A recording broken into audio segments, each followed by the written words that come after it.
Hello बच्चों, let's read the question which says during the propagation of nerve impulse the action potential results from the movement of.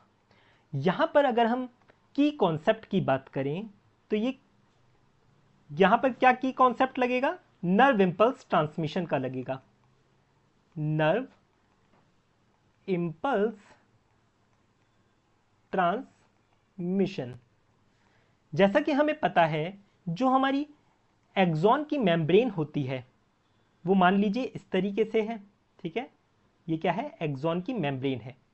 Resting stage में होता क्या है?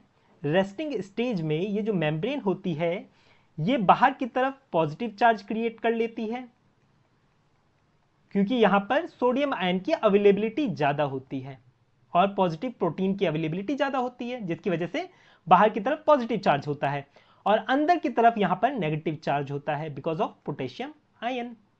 ठीक, अब जब हम स्टिमुलस देते हैं तो होता क्या है? स्टिमुलस मान लो यहां पर दिया गया तो इसकी वजह से सोडियम आयन अंदर की तरफ डिफ्यूज कर जाता है और यही एक्शन पोटेंशियल जनरेट करता है।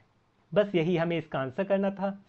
सबसे पहली स्टेटमेंट देखिए क्या कहा गया कि पोटेशियम आयन पहली बात है डिफ्यूज नहीं करता, तो जहां जहां पोटेशियम आयन दे रखा है वो आप एलिमिनेट कर देंगे स्टेटमेंट। ठीक है, तो यहां पर हमारे पास दो स्टेटमेंट रह जाती है, सेकंड और फोर्थ। सेकंड में देखिए क्या बोला गया है, sodium ion from extra cellular fluid to intra cellular fluid, मतलब बाहर से ये अंदर की तरफ जा रहा है सोडियम आयन, जो कि करेक्ट स्टेटमेंट है। तो यही हमारा आंसर हो गया। ठीक है, option 2 is the correct answer for this question. I hope you understood it well. Best of luck.